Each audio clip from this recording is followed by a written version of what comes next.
अस्सलाम वालेकुम नाज़रीन, मैं हूं इरफान लोन। कुपवारा टाइम्स की इस इलेक्शन स्पेशल प्रोग्राम में आपका बहुत बहुत खैर मकदम है।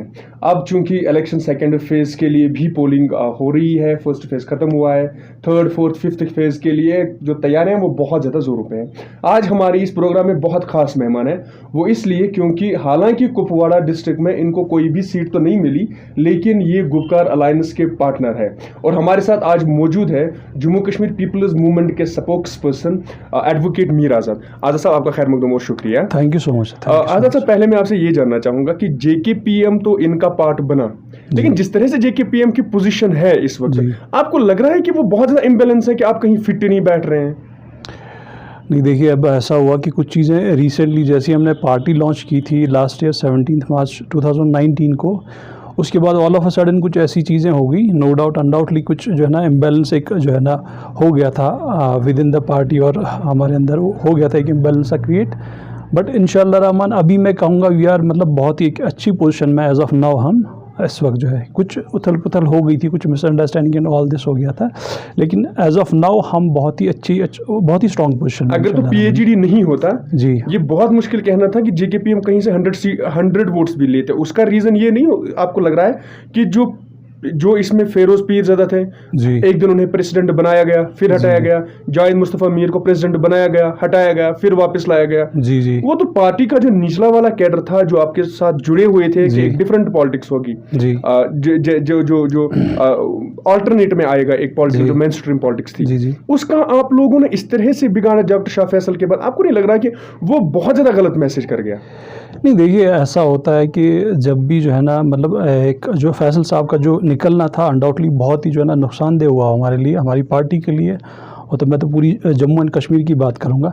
लेकिन जो वो निकले, वो नेचुरल सी बात है, जब भी इतनी बड़ी एक जो है ना स्पेस खाली हो जाती है किसी पॉलिटिकल पार्टी में, तो उथल पुथल होना वो नेचुरल सी बात होती है। हाँ, अनडाउटली मैं उस चीज़ को नकारता नहीं हूँ, हमें कुछ टाइम लगा संभलने में, कुछ कन्फ्यूजन्स हो गए थे, कुछ जो है ना ऐसे कुछ मिसअंडरस्टैंडिंग सी हो गई थी आपस में, कम्युनिकेशन गैप सा क्रिएट हो गया था।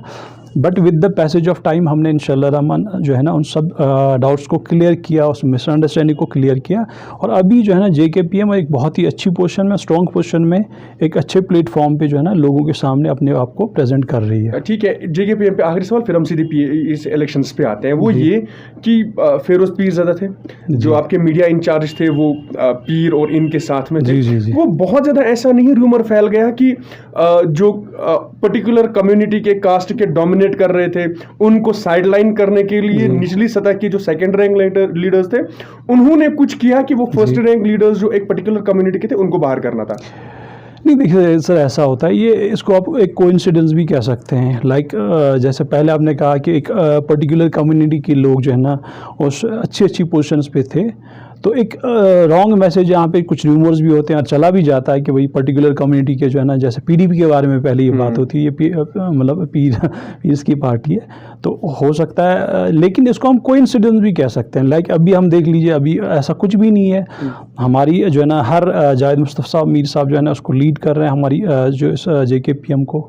मैं भी मीर हूँ, अब ये तो नहीं कहेंगे मीरों की पार्टी है ये कोइंसिडेंस एक हो सकता है, बट इसका मतलब ये नहीं है कि कोई पर्टिकुलर कम्युनिटी या कोई पर्टिकुलर कास्ट उसको जो है ना ग्रिप किए हुए है। मैं आपसे अब सीधे हम डीडीसी इलेक्शंस पे आते हैं। जी सर जी। जब पीएचडी अलायंस हुआ, उसमें जेकेपीएम उनका पार्ट बना, लेकिन ऐसा क्या हुआ बीच में कि एआईपी जो है वो इनका पार्ट नहीं बन पाया, हालांकि पार्लियामेंट इलेक्शंस में जेकेपीएम और एआईपी ने एक साथ इलेक्शन लड़े थे?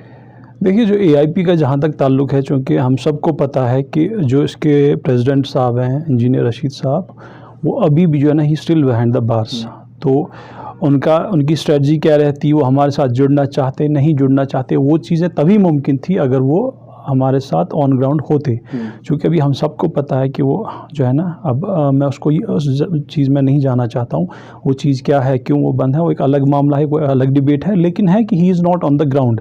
अगर वो आम लोगों की तरह यहाँ पे जैसे बाकी लीडरशिप को छोड़ दिया गया, वो भी ऑन ग्राउंड होते, तो हो सकता था, पॉसिबिलिटी ये भी था कि वो भी इस वक्त। मैं इसलिए ये सवाल पूछ रहा हूँ कि जेकेपीएम ने इसके लिए पहल क्यों नहीं की कि उनकी पार्टी को लाया जाए? इसलिए क्योंकि he was the first person जिन्होंने ये प्रपोज किया था कि सारी पार्टीज मिलजुल चाहिए, और जब उनका वक्त आया कि उन्हें आप प्लेटफॉर्म दे दे, उन्हें स्पेस दे दे, उस वक्त उन्हें डेलिबरेटली अलग किया गया। देखिए, किसी भी पार्टी का जब आप जो है ना अपने उसको कॉन्फिडेंस में लेते हैं तो नॉर्मली जो है ना, एक जो टॉप ब्रास होता है, उसका जो प्रेसिडेंट होता है, उनको कॉन्फिडेंस में लिया जाता है, टॉप ब्रास को कॉन्फिडेंस में लिया जाता है। लेकिन जो एआईपी के जो सुप्रीमो थे, वो जब खुद ही तो बंद थे, तो उनकी एब्सेंस में उन एआईपी को कॉन्फिडेंस में लेना या पीएचडी में लेना, that was a little impossible. जब वो खुद ही मतलब बंद है, he is not on the ground. DDC elections अभी चल रहे हैं, जी। सेकंड फेज अभी होना है, आपका इलाका है जो अब हम रामहाल की बात करें, यहाँ पे सेकंड फेज है। क्या आपको लग रहा है कि पीएजीडी के जो कैंडिडेट्स हैं, क्योंकि एक इस तरह का मैसेज गया कि पीएजीडी में जिन भी लोगों को सीट्स मिली, जो कैंडिडेट्स हुए, वो बहुत ज़्यादा पार्टी के already settled, already position holders हैं, कि उनको दिया गया। आपको नहीं लग रहा कि एक रॉन्ग सिग्नल गया, एक रॉन्ग मैसेज गया? देखिए, वो क्या होता है, पीएचडी का जहाँ तक ताल्लुक़ है, उन्होंने एक पर्टिकुलर एरिया में किसी भी टेरिटोरियल कॉन्स्टिट्यूंसी में किसी पर्टिकुलर पार्टी को जो है ना वो सीट शेयर दिया। फिर जो है ना वो पर्टिकुलर पार्टी किस कैंडिडेट को सिलेक्ट करते हैं, किसको जो है ना कंटेस्ट कराने के लिए लाते हैं, वो उनका निजी मामला होता है। वो उसके साथ पीएचडी का कुछ नहीं। हाँ, पीएचडी का ये है ग्रुप बैठ के आपस में डिस्कशंस करके जो ना सीट शेयरिंग हुआ। अब किसी ने क्यों किया, क्या किया, किसको मतलब कंटेस्ट कराए, वो उनका हर पार्टी का अपना निजी मामला है। पार्टी का क्या हुआ? आपको भी जो इतनी सीट्स मिली हैं, वहाँ पे भी आप लोगों ने पर्टिकुलर पोजीशन होल्डर्स को ही दिया, या फिर जिस तरह जेकेपीएम क्लेम कर रही थी कि डिजर्विंग होंगे, यूथ होगा, यंगस्टर्स होंगे जो आप लोगों के साथ थे? जी जी। तो वहाँ भी तो मुझे ऐसा नहीं लग रहा है कि आप लोगों ने भी उन लोगों को लाया जो एस्पायरेंट्स और थे, यूथ थे। आप लोगों ने भी तो जो पार्टी पोजीशन होल्डर्स थे उन्हीं को दिया। देखिए, हमारा तो पहली इनिंग है, हमारी फर्स्ट इनिंग है। अभी तक हमने कोई भी जेकेपीएम ने कोई भी इलेक्शन अभी तक कॉन्टेस्ट नहीं किया। This is our first election.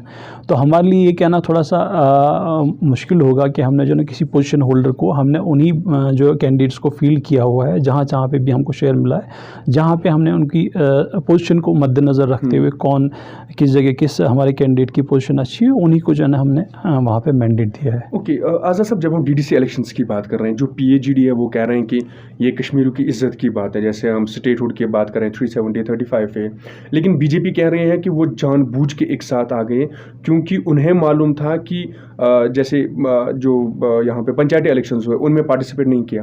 National conference of PDP की खुशी से बात करें, फिर जब ये इलेक्शंस हुए कि उनकी पोजीशन खत्म होती है, इसलिए वो आ गए। आपको वाकई में लग रहा है कि ये कश्मीर की इज्जत वाली बात है, कि वो जो पॉलिटिक्स है इस पे खेली जा रही है? देखिए, अभी तक देखिए, मैं आपको एक बात बता दूं बहुत ही क्लियरली, जो भी मतलब जो पोस्ट एब्रोगेशन जो भी मामले हुए हैं, ऑल टुगेदर जो है ना कश्मीर की पॉलिटिक्स बहुत ही जेएंडके की चेंज हो गई है। तो इस वक्त जो है ना इन फ्यूचर क्या होगा, लेकिन एज ऑफ नाउ मैं आपको ये बोलूँगा कि पीएजीडी का बनना या गुपकार डिक्लेरेशन का होना और सारी पॉलिटिकल पार्टीज़ का साथ होना, it was the need of the hour. एक साथ आना और एक साथ जो है ना एक प्लेटफॉर्म पे आके, क्योंकि एक मैसेज जाना चाहिए रेस्ट ऑफ द इंडिया को या रेस्ट ऑफ द वर्ल्ड को कि नहीं, इस सेंटिमेंट के साथ कम से कम जो है ना इस चीज़ के साथ जो है ना ये लोग हैं। तो इस वक्त ये वक्त की बहुत it was the need of the hour कि हमें एक ही प्लेटफॉर्म पे आना चाहिए था, और एक ही प्लेटफॉर्म पे आके जो है ना लोगों के साथ इस चीज़ को लेके हमें जो है ना इस मसले को लेके लोगों के सामने आना चाहिए। ऑन दैट बेस जो है ना हमें उनका सपोर्ट चाहिए, लोगों का भी। देखते हैं लोग भी कैसा रिस्पॉन्ड करता है, होपफुली कि अच्छा करें। नहीं, जो आप कह रहे हैं कि एक मैसेज जाएगा कि ये एक सेंटिमेंट के साथ है, मान लीजिए पीएजीडी वाले हार जाते हैं, तो क्या कश्मीरी फिर उस सेंटिमेंट के साथ नहीं है? नहीं, मैं नहीं बोलूँगा कि अब देखिए पीएचडी वाले हार जाते हैं और दैट मीन्स कि वो सेंटिमेंट के साथ नहीं है। लेकिन मैं आपको बताऊँगा, इट मतलब पहली बार हुआ है हिस्ट्री में कि जो है ना, अब देख लीजिए, जब से आपने भी सुना होगा, मैंने भी सुना, कभी भी ऐसा नहीं हुआ कि सारी पॉलिटिकल पार्टीज़ साथ आई हैं। तो इसकी जो है ना सीरियसनेस ऑफ द सिचुएशन को अंडरस्टैंड करने की बहुत ज़्यादा ज़रूरत है। क्या वजह रही, क्या मामला है कि सारी पॉलिटिकल पार्टीज़ एक ही प्लेटफॉर्म पे आ गई।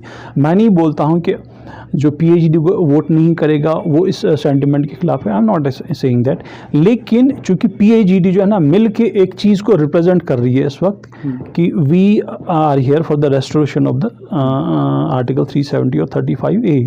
तो उस चीज़ को जो है ना सपोर्ट करने की बहुत ज़्यादा ज़रूरत है। इसका मतलब ये नहीं कि जो उसको हमको वोट नहीं करेगा वो उसका अपोज कर रहा है। सेंटिमेंट तो हर किसी का, लेकिन सही ये रहेगा कि आप जो है ना अगर एक ही प्लेटफॉर्म पे सारी पॉलिटिकल पार्टीज़ आई हैं, उनको आप सपोर्ट करके उनको कामयाब करें ताकि एक पॉजिटिव मैसेज चला जाए रेस्ट ऑफ द वर्ल्ड को। कहना चाहता हूँ कि जी।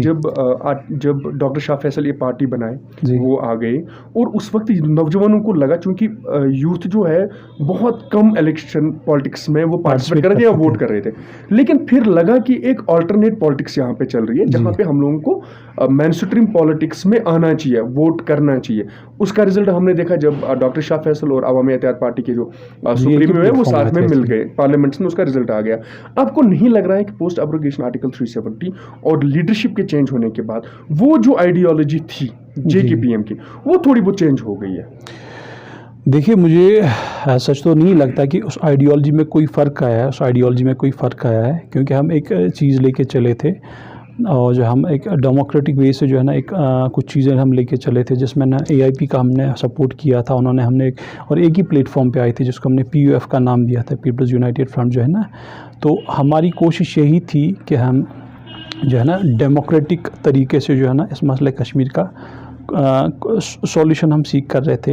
लेकिन हाँ, अनडाउटली जो है ना कुछ चीज़ें, कुछ एक मतलब जो है ना पोस्ट एब्रोगेशन कुछ काइंड ऑफ एक इनसिक्योरिटी सी पैदा हो गई है, या काइंड ऑफ एलिनेशन मतलब जो है ना यूथ में इन जनरल जो है ना पब्लिक में हो गया है। बट मुझे नहीं लगता हमारी आइडियोलॉजी में कोई सच चेंज आई है पोस्ट एब्रोगेशन में। बट अब देखते हैं। और दूसरा ये चीज़ भी है कि यहाँ की जो मतलब एक बहुत ही अनसर्टन सी पॉलिटिक्स अनडाउटली रहती है यहाँ पे कश्मीर की। अनसर्टन की कोई सर्टन पॉलिटिक्स नहीं रहती है, सर्टनली नहीं कह सकते कल को क्या हो, शाम को एक चीज़ हो जाती है, सुबह दूसरी चीज़ हो जाती है। तो रिलाई करना लिटिल बिट डिफरेंट होगा, डिफ़िकल्ट होगा।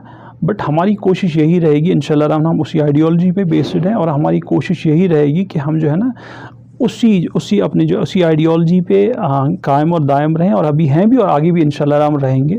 हम एक डेमोक्रेटिक तरीके से जो है ना मसला कश्मीर का हल चाहते हैं, पहले भी चाहते थे और आगे भी चाहेंगे। आज़ाद साहब, जब हम यूथ की बात कर रहे हैं, पर्टिकुलरली जब आप लोग आए थे, बहुत ज़्यादा जोड़ा था। डॉक्टर शाह फैसल की हमने पहली रैली देखी थी, कोई यूनिफॉर्म्ड नहीं था, लोग आ गए, उसके बाद उनका दौरा वगैरह वगैरह। आपको जो नौजवानों की हम बात कर रहे थे, क्योंकि मैं इसलिए ये बात कह रहा हूँ, वो सिस्टम से बाहर होते जा रहे हैं। आपको नहीं लग रहा है कि इस वक्त पॉलिटिकल पार्टीज, पर्टिकुलरली जब आपकी पॉलिटिकल जो आपकी पार्टी है JKPM, वो एक अल्टरनेट बने और यूथ जो है उनको इंगेज करे? मैं इलेक्टोरल पॉलिटिक्स की बात कर रहा हूँ, चाहे वो उन्हें ज़्यादा मौका दिया जाए, स्पेस दी जाए कि उनको सीट्स वगैरह मिले, या फिर उनको वोट डालने के लिए रागिब किया जाए, क्योंकि हम देख रहे हैं कि वो तो सिस्टम से बाहर होते जा रहे हैं। 20% से कम लोग वो वोट डालते हैं, और यही हालत कल हमने देखी फर्स्ट फेज की भी। आपको नहीं लग रहा है कि कुछ ऐसा प्लेटफॉर्म करना चाहिए, पर्टिकुलरली आपकी पार्टी की जानिब से? नई पार्टी है, people do rely on you, कि ताकि ये लोग जो है इलेक्टोरल पॉलिटिक्स में और सिस्टम में घुस जाए। जी, डेफिनेटली जो है ना ऐसा करने की बहुत ज़्यादा ज़रूरत है। इनफैक्ट अगर ये सब चीज़ें, जो भी इंसिडेंट्स लास्ट ईयर से हुए हैं, पहले एब्लिगेशन हुआ, उसके बाद जो ये इस साल जो कोरोना वायरस का मामला हुआ, तो एक जो है ना एक बिल्कुल जो है ना एब्सेंट से हो गए थे सब लोग, पॉलिटिकल प्रोसेस भी मतलब स्टॉप हो गया था यहाँ पे। लेकिन ये चीज़ बहुत इंपॉर्टेंट है, आपने बहुत अच्छी बात कही, जो है ना एक पॉलिटिकल प्रोसेस करने की बहुत ज़्यादा ज़रूरत है। यहाँ पे यूथ को मैक्सिमम इन्वॉल्व करने की ज़रूरत है, both in the electoral politics as well as in the leadership. क्योंकि अदरवाइज़ अगर हम यूथ को इन्वॉल्व नहीं करेंगे, यूथ को अप्रिशिएट नहीं करेंगे, जो है ना जैसा कि आपने कहा, यूथ दिन ब दिन इस जो है ना इस सर्कल से बाहर होती जा रही है, और उनका जो है ना इस सिस्टम में, इस सर्कल में रहना बहुत ज़रूरी है, अपनी एग्जिस्टेंस के लिए, अपनी साख्त के लिए, और अपने आने वाले फ्यूचर के लिए। और हमारी JKPM पार्टी का इंशाल्लाह मौका, पहले भी यूथ ओरिएंटेड पार्टी थी, और हमारा ये रहेगा कि इंशाल्लाह रहमान आने वाले वक्त में, अभी तो ये DDC इंतखाबात चल रहे हैं, और कुछ चीज़ें मैंने पहले भी कहा, कुछ चीज़ें ऐसी हो गई लास्ट ईयर से जिसकी वजह से जो है ना फोकस नहीं कर पाए थे। लेकिन हमारी पार्टी यूथ ओरिएंटेड पार्टी है इंशाल्लाह रहमान, और आगे भी हमारी इन फ्यूचर ये कोशिश रहेगी कि मैक्सिमम से मैक्सिमम यूथ हमारे साथ जुड़े, उनको हम एक स्पेस दें, both in the electoral politics as well as in the leadership. जी, डेफिनेटली। आखिरी सवाल पूछना चाहता हूँ, क्योंकि आप PAGD का हिस्सा है और यहाँ पे बहुत से इंडिपेंडेंट कैंडिडेट्स भी है, BJP अपनी पार्टी वगैरह उनसे भी आए हैं। आपकी क्या मैसेज रहेगी लोगों के लिए PAGD के खुसूसन उनकी तरफ, जबकि वो एमलगमा पॉलिटिकल पार्टीज हैं? जी, आपने इरफान साहब बहुत अच्छा सवाल पूछा है, जो मेरी मैसेज क्या रहेगी।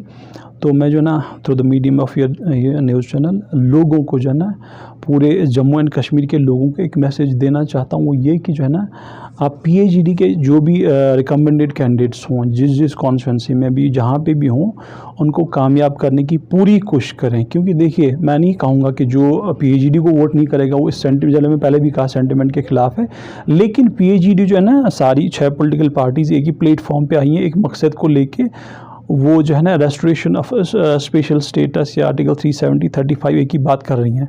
मैं ये नहीं कहता हमने इमीडिएटली जैसे हमको वोट्स में, लेकिन ये एक मैसेज देना बहुत ज़रूरी है। ये एक strong argument in favour of the people of JNK बन जाता है कि अगर हम PhD रिकमेंडेड कैंडिडेट्स को जो है ना हम कामयाब करें। कामयाब ही नहीं करना है, जो भी कैंडिडेट जहाँ पे भी हो वो मैक्सिमम जो है ना वोट से उनकी जो है ना कामयाबी होनी चाहिए, क्योंकि डिपेंड करता है कि परसेंटेज ऑफ वोट भी आपके फेवर में क्या है। एक तो मैं लोगों को ये मैसेज देना चाहता हूँ, और दूसरी जो बहुत ही इंपॉर्टेंट मैसेज जो है ना मैं लीडरशिप को देना चाहता हूँ, जो कि PhD की लीडरशिप है। देखिए, आप गुप्कार में बैठ के मतलब जो है ना कुछ चीज़ें लिख के उसको हम बोलेंगे कि ये पीपल्स अलायंस है, वो ठीक है, आई एक्सेप्ट दैट, क्योंकि हम भी उसका हिस्सा हैं, लेकिन हो ना हो ग्राउंड में अलायंस, पीपल्स अलायंस दिखने की बहुत ज़्यादा ज़रूरत है, बहुत ज़्यादा ज़रूरत है। मैं आपको रिसेंट एग्जांपल दूंगा, हमारे जो प्रेसिडेंट साहब हैं जावेद मुस्तफ़ा मीर साहब, उनके जो राइवल हैं अली मोहम्मद डार साहब जो हैं अपनी कॉन्स्टिट्यूंसी में राइवल, जब उनकी जो है बहू ने वहाँ पे, क्योंकि वहाँ पे भी चाडूरा कॉन्स्टिट्यूंसी में 2 टेरिटोरियल कॉन्स्टिट्यूंसी हैं, एक BK-पुरा है और एक चाडूरा है। तो चाडूरा NC को मिला, BK-पुरा JKPM को मिला। तो चाडूरा में जब उनके राइवल अली मोहम्मद डार साहब की बहू ने जो फॉर्म भरा, इंशा आज़ाद है उनका नाम, एंड JKPM के जो प्रेसिडेंट हैं जावेद मुस्तफ़ा मीर साहब, ही वाज विद हिम, उनके नॉमिनेशन फाइल करने के साथ वहाँ गए थे। या अभी रिसेंट में आप बांडीपोरा में भी देखें, जो हमारे दूसरे कैंडिडेट ने, वहाँ पे सारी लीडरशिप मौजूद थी। वहाँ पे निज़ामुद्दीन भट्ट साहब थे, जहाँ जावेद मुस्तफ़ा मीर साहब थे, वहाँ पे ANC के जो वाइस प्रेसिडेंट है मुज़फ़्फ़र शाह साहब थे। तो ऑन ग्राउंड जो है ना इनका यूनाइट दिखना बहुत ज़्यादा ज़रूरत है। एक ही होता है हमने, ठीक है, गुप्कार पीपल्स अलायंस है, गुप्कार डिक्लेरेशन है, ऐसा में जो हर जगह, मैं यहीं की बात नहीं करूँगा, हर जगह जो है ना ऑन ग्राउंड लोगों को ये मैसेज जाना चाहिए कि नहीं, हम ये लोग क्यों साथ हैं। एक तो उनको ये अंडरस्टैंड कराने की बहुत ज़्यादा ज़रूरत है, और हर पॉलिटिकल पार्टीज़ को, पॉलिटिकल वर्कर्स को एक साथ मिल के लोगों तक पहुंचने की ज़रूरत है। सिलेक्टिव अप्रोच नहीं होना चाहिए पॉलिटिकल पार्टीज़ का, अपने वोटर्स के पास जाके वोट मांग रहे हैं। कलेक्टिव अप्रोच होना चाहिए। भूल जाइए इस वक्त कोई NC है, PDP है और कोई फलां है फिस्ता है। इस वक्त जो है ना हम जम्मू एंड कश्मीर के बाशिंदे हैं, और उसी हैसियत से आप वोट भी कास्ट कीजिए, और लीडरशिप को भी चाहिए कि उसी हैसियत से लोगों को एक कलेक्टिव अप्रोच करें, न कि सेलेक्टिव अप्रोच। आज़ाद साहब, आपका हमारे साथ जुड़ने के लिए बहुत बहुत